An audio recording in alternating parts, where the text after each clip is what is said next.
Hi, everyone, and welcome to Legal Management Talk, the official podcast of the Association of Legal Administrators. I'm your host, Justin Askenazy.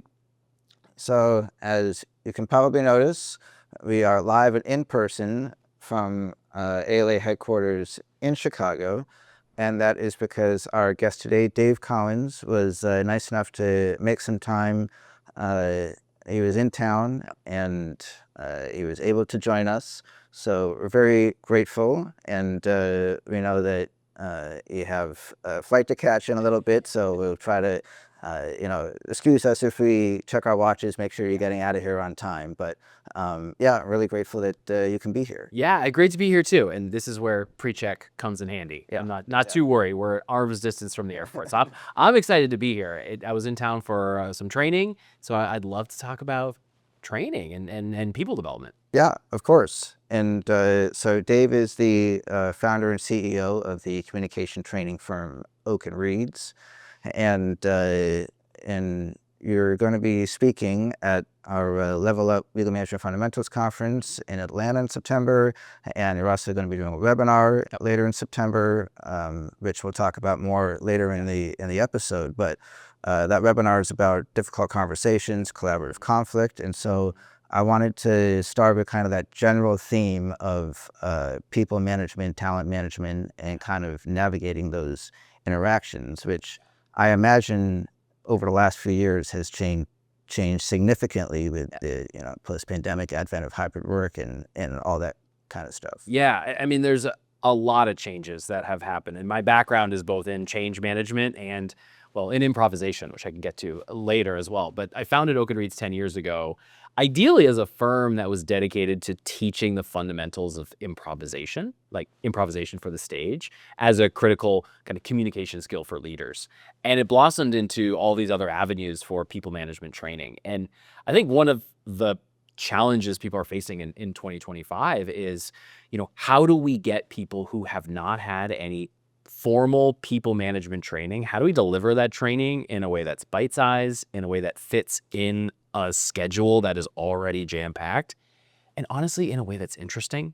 I think there's a lot of boring training out there, and there's a lot of training that puts people to sleep, and there's a lot of training where people don't actually get a chance to practice in the room. And I think that's one of the things I really focus on is you can teach all the models in the world, all the great frameworks in the world, all these great tools, but if you don't give people a chance to do it for the first time in the safety of a workshop, they're never going to actually use it in a high stakes situation. Yeah.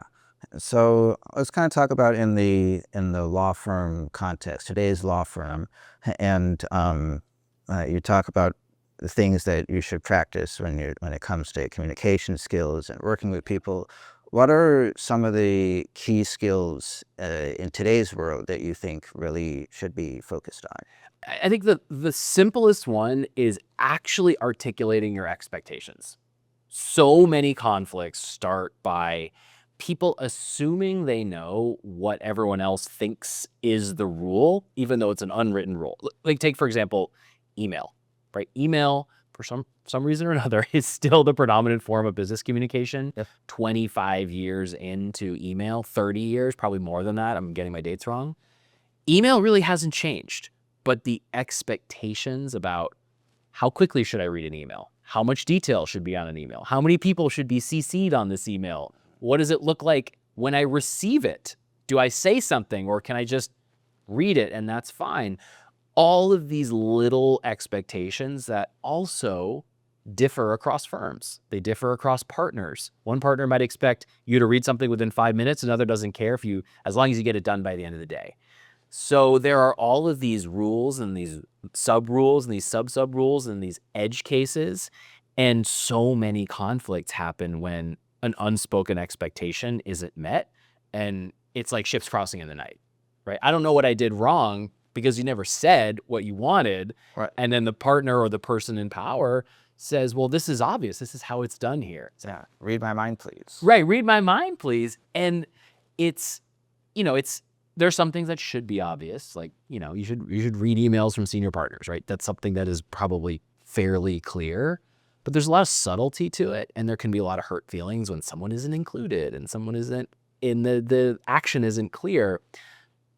And we often don't pause and just take what's in our brain and put it on paper and then share it with people and have a conversation about it. So that's step one, I would say, that it's cost $0, but would be very valuable for a lot of firms to think about. Yeah. And it comes back to that whole communication element of, I think in the grand scheme of things, it doesn't matter what that kind of thinking, what that policy is, as long as everybody understands it, Right. and is okay with following it. Yeah, and you don't even really have to agree with it. I think there's a lot of that too. Like, it's not always going to be a democracy. Someone's going to set some rules. You're not going to love all of them, but you are owed some type of like rules of the road. Here's how to talk to me. And I think the same goes with meetings. The same goes with, texting, or if you're using some version of Slack or Teams chat or whatever that is. There are so many layers of complexity that just get thrown in the mix. And especially for people younger in their career, like younger legal management professionals, navigating that is really, really tricky. Like there's no onboarding necessarily for that in a lot of organizations. And it can sometimes be a really interesting research project to go around and ask people, like, what do you expect from email? And the answers will shock you. Oh yeah, I believe it. And yeah, you're right. I think especially with the newest generation, the Gen Z that's entering the workforce, a lot of them were affected by the pandemic and had 2 years of very little interaction with people. Yep. And so a lot of those skills are very underdeveloped. And then once you enter the workforce, or once you get to work, Yeah. there are a lot of expectations that are just not known or not met. Yep. And so there's still a lot of development that has to go into making that clear. And I think it's also like, you look at someone who spent majority of years in undergrad in some version of COVID, in some version of virtual, it comes back to this idea of practice. It takes practice to show up into an office and know those subtle unwritten rules, how to interact, where to stand, where to sit, like what's an appropriate amount of time to take a break. All these little rules that, again, people of different generations learned through practice and learned through observation. A lot of organizations, a lot of legal organizations, they don't have an explicit learning and development policy, but the implicit learning and development policy is just open your eyes and watch what everyone else is doing, which has worked for decades, but that model breaks instantly when your new hires don't have an internship. They don't have these summer programs. They don't have the in-person practice where they get to watch and make those mistakes in a low impact environment. And so you kind of come in without this baseline understanding, and it's kind of a shock in a lot of senses. It leads to a lot of conflict. Yeah, it's hard to expect people to be as observant as you want them to be. Right. So when you're talking about that they haven't been shown how to do some of these things, how do you, as a manager, as a leader, kind of model and support people in trying to develop those skills? There's a bunch of different ways. So one, this is where my work comes in. There's opportunities to carve out time for training, right? So when you carve out time for training, it doesn't have to be days and days and weeks. It can be 20 minutes. It can be 30 minutes. It can be something you run on your own, or you can bring in a trainer like me, a facilitator who's done this a million times. But part of that is you create a little bit of a bubble where the rules are different, where you're not expected to be an expert. Because so much of what we get graded on, what we get, promoted on, how we get rewarded is, are you an expert in your craft? But in a training environment, you really don't want to have that expert mindset. You want to have a beginner's mindset. And that can be really hard to create, especially in a law firm environment. Yeah. High pressure, high stakes, high performance. How do we create a safe bubble where someone can learn one new thing, try it out, make a bunch of mistakes, but learn from those mistakes, and then walk out of that bubble and feel confident that they've gotten the rust out of it. They've made those mistakes, they've learned from them, and they don't have to do that in front of a senior leader. And without that bubble created, people don't get into what, learning and development experts call the learning zone. You need a little bit of stress, right? It's got to be like a little stressful so your ears are perked, you're excited, your adrenaline's going a little bit so that you're focused, but not too stressful so that you completely shut down. And getting in that learning practice zone, it takes skill. So that's why like there are trainers, there are people like me who come in and create that environment for you. If you have someone in your organization who can do that, great. But you got to set the rules for what happens there so that people actually try. Otherwise, they'll sit on their hands and not want to embarrass themselves. Yeah. Which is hard. Yeah. Just comes full circle back to communication. Yep. And so speaking of communication, I know that there's been a lot of change in the legal industry. Yeah. People often don't like change. The legal industry especially often doesn't like change. Yeah. And so the real challenge for many administrators is knowing that a change has to be made, and whether it's technology, bringing in AI is a big change aspect nowadays, or changing strategy of the firm. So a change has to be made, but you need to communicate that upstairs to the partners, and then if you get them on board, you got to communicate it to everybody else as well. Yep. And so I know that that's really been a big struggle for a lot of people nowadays. Yeah. Change is something that as humans, we tend to fear change and uncertainty. There are different personality styles. There are some early adopters. There's some innovators out there who crave it, right? I don't have data on this. I don't know how that slots into the legal industry. My guess is it may be less than in some other industries. So you're already dealing with a population that is more, I would say, lowercase c conservative in terms of I like to have a process. I like laws, right? I like rules. This is why I get into this profession, because I like to have things a certain way and to be able to work in that system. So you're already dealing in a population that probably isn't going to love change. The other thing that I do a lot when I teach change and when I work with organizations as a consultant to help senior leaders think about how are we going to tee up this change is it starts with communicating to all those different groups. What's in it for me? So often changes get devised by senior leaders, or even sometimes it's not even senior leaders. They get devised by a small group, and the group goes, this is going to be good for the firm. Right? This is going to work well. It's well thought out, got a plan for execution, an operational plan, but they don't take the extra step to then put themselves in the shoes of everyone who's going to have to change and think about, from that person's chair, how does this make their life better? How does this put more money in their pocket? How does this save them time? How does it get them home an hour earlier to spend time with their kids or their partner? How does it make them look smarter in front of the partners, right? Thinking selfishly on behalf of the people you're asking to change, because that's how people interpret change. What do I gain? And it's not that they're not team players. It's just that we go into a threat mindset. We fear the unknown. And so we start to look for, how does this help me, number one? And unless you can reframe the change from their perspective, people are going to poke holes or find reasons to write a story that this is a threat to them. So that's the number one thing. What's in it for me for all those different audiences? Because it's very different for the different audiences, right? Yep. You got to kind of step into someone else's shoes because it's not self-explanatory oftentimes. Right.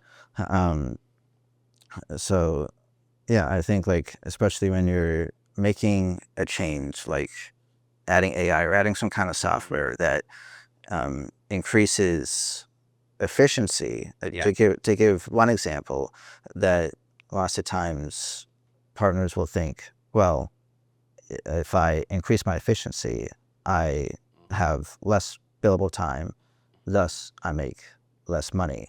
And so the challenge is, and setting aside the whole billable hour conversation, which is different for a different time, and so trying to then give their perspective of, I understand you feel that way. This is how it helps us in the long term. Yep. And this is how it helps you in the long term. And I think AI is a perfect example, right? Where in my own business, my own training and speaking business, I have been experimenting and trying out different ways of using different generative AI tools. Some of those experiments are great, super helpful, save me time in the sales process and marketing, all these things. Sometimes it wastes time, right? I realize that sometimes these ideas that it'll have for content or training, I go, that makes no sense at all. Like if I were to try this in a room, it would fall flat in the first 5 minutes. But you have to try it. And that's, I think, specifically to generative AI, there's a lot of stuff where it also is changing itself. And so things I tried 6 months ago or 3 months ago, or maybe even a month ago, I go in and try a very similar prompt and it's coming up with completely different stuff.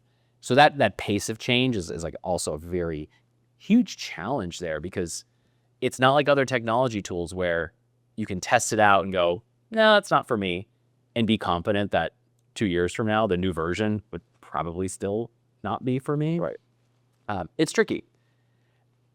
And with generative AI, it requires you to really look inward and ask yourself, what value am I providing? Like me, the individual, because are there things that I do every day that I actually don't add that much value in?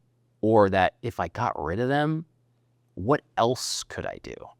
Like what have I been putting aside that now is an opportunity for me to do with those hours? And those are hard questions. Yes, and they differ from firm to firm. So there's no one size fits all when it comes to that stuff. Yeah. A client of mine had a story, and they were talking about, they're obviously of a different generation. They were talking about when the first personal computer was introduced to their office, and it was an engineering firm, and no one wanted to touch it. They just didn't want to touch it. And this particular person was one of the first people to kind of go in, start fiddling around with it, trying things out. And obviously, building engineers now use computers, right? But every time there's new technology, it is a natural human reaction to kind of go through what, change managers call the change curve. And it's related to the idea of the grief curve, which comes from Elizabeth Kubler-Ross, who studied grieving. And she coined these terms around, denial, and then bargaining, and then negotiation and depression. Then you get to acceptance. The same thing happens with people going through change at work. First instinct is to say, no, I'm not going to do it. Not for me. Yeah. Not going to happen to my team. Yeah. It's been working well for us so far, so why do we need to change? Why change, right? I'm doing well. I'm billing great hours. The clients love me. Like, this is working. I don't understand why you're asking me to do something else. That leads to frustration, anger. Why are you targeting me? Why not someone else? Why you make like real deep down emotions? Depression. Am I ever going to figure this out? Right? Is this industry no longer for me? Do I have to find a new job? You get to acceptance, and really what that is, if we're talking technology, it's you've grieved the old way of doing things. And that grieving process can take a long, long time, and it's really rough, but it's also really healthy. Mm-hmm. And that tension of people going through these negative emotions, but as a leader or a manager, seeing people go through these emotions, being a little kind of shocked at it, but knowing that the fact that they're going through that is good because it means they're getting through it and processing. It's a really hard people leadership challenge to manage. Yeah. No, I think that's great insight. I'd never heard of that, but it makes a lot of sense. And so I guess one of the challenges as a leader is kind of seeing all the way through to the end of that curve. Yep.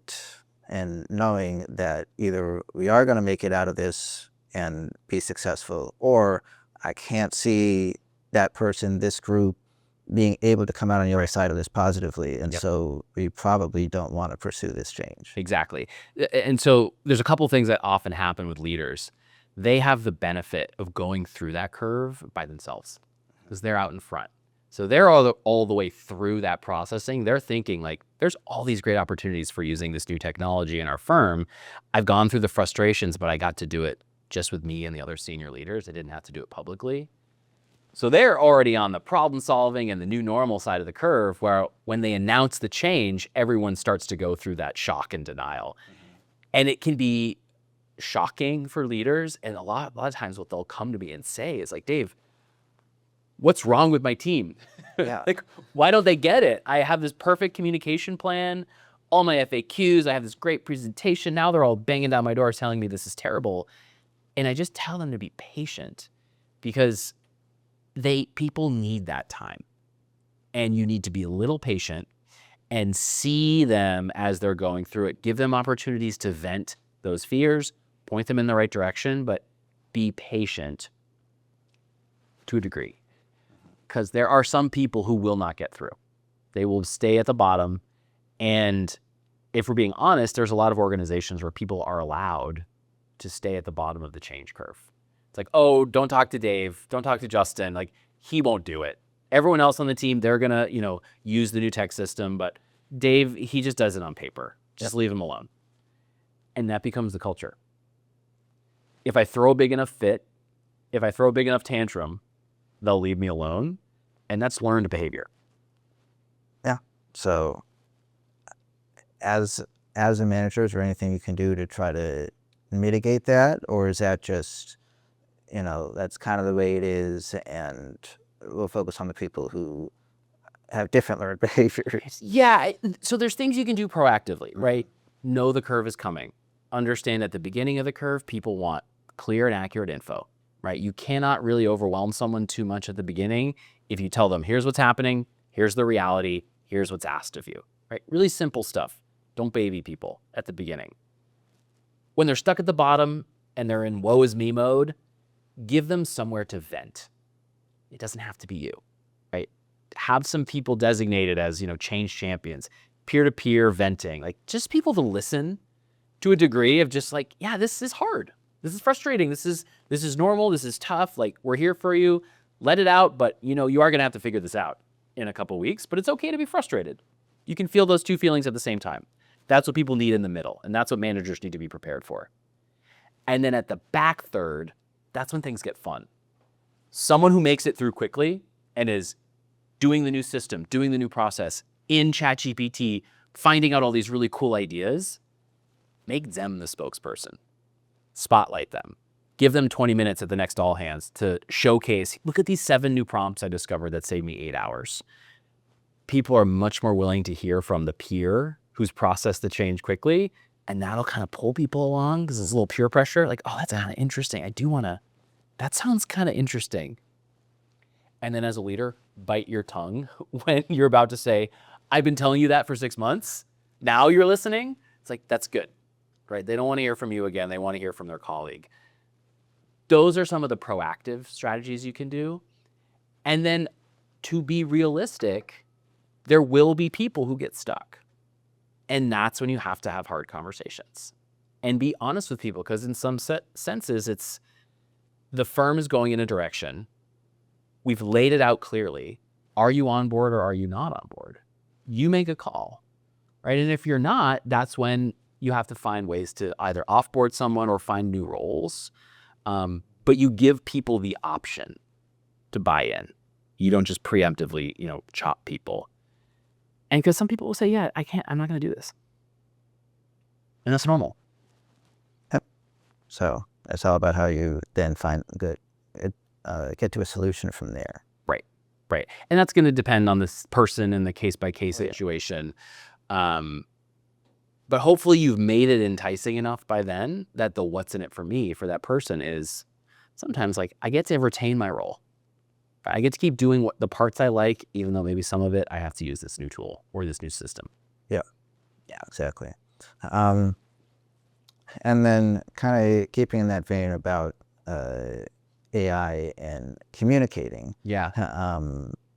So I understand we chatted before this, and you mentioned to me that there's quite a few people who have been using AI not for only published work, but Mhm. just regular everyday Yeah. communications with their colleagues. Yeah. And I mean, my first thought was like, I know there's like, suggested prompts in a bunch of email systems, Yeah. and so, yeah, you can use one of those and then keep writing your email. Yeah. But how common is this? And is this something that people should be keeping track of when they're receiving communications from their colleagues? Yeah. So it's a great question.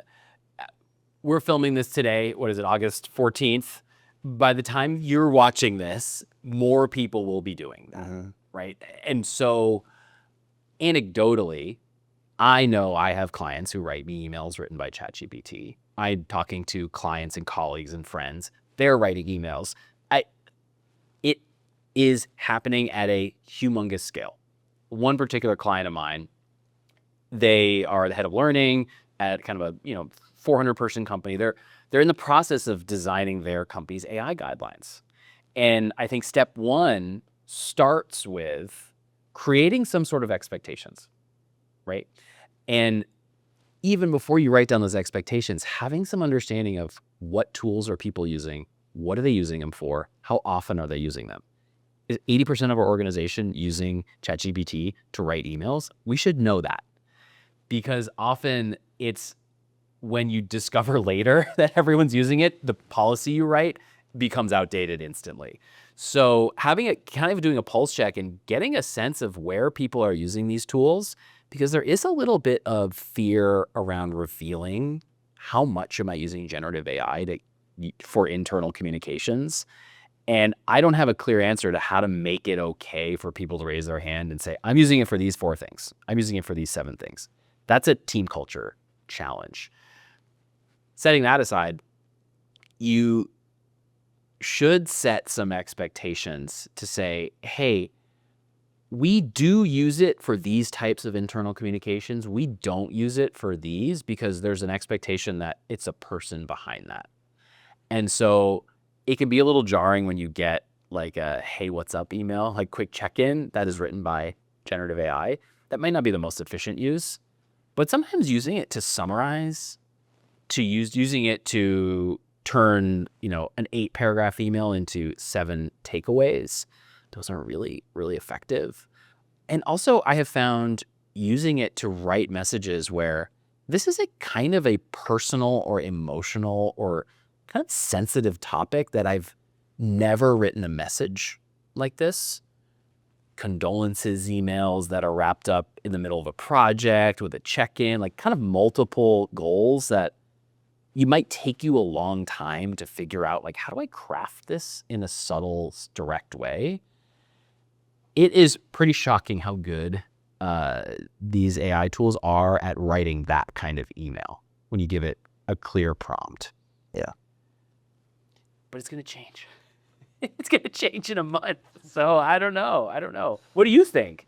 I mean, I think I'm fortunate to be in a position where, I'm a writer by trade. So I really haven't usually felt the need to have to go to ChatGPT to help write or generate ideas, because that's what I do. So I feel confident in my ability to get the tone of an email and get the language as I intended usually. But I know that that's not a skill that a lot of people naturally have. Yeah. And so, I mean, I understand the want to go to get some help, because now it's so much easier than having to go to a colleague and be like, hey, can you look over this email? Does this make any sense? Right. Or, Right. When you're in school, go to the teacher, your parent, or whoever, to be like, I don't know what I'm doing here exactly. Yeah. But now you have a tool that theoretically does know what Mm-hmm. it's doing. So it's a whole sea change in how everything's working. I think yes to all that. And I would say what I have found real value in is using it as a coach, like a writing coach. Like I've written lots of things, blog posts and workshop outlines and workshop content. and I'll plug in the workbook and the slides and the instructions for a workshop I've been delivering for a decade and say, what feedback do you have? If this is the goal, what else could I do? The "and what else" aspect of it is really interesting because I often get blinders. Like, this is how I deliver my workshop on feedback. That's a way of a million to teach feedback.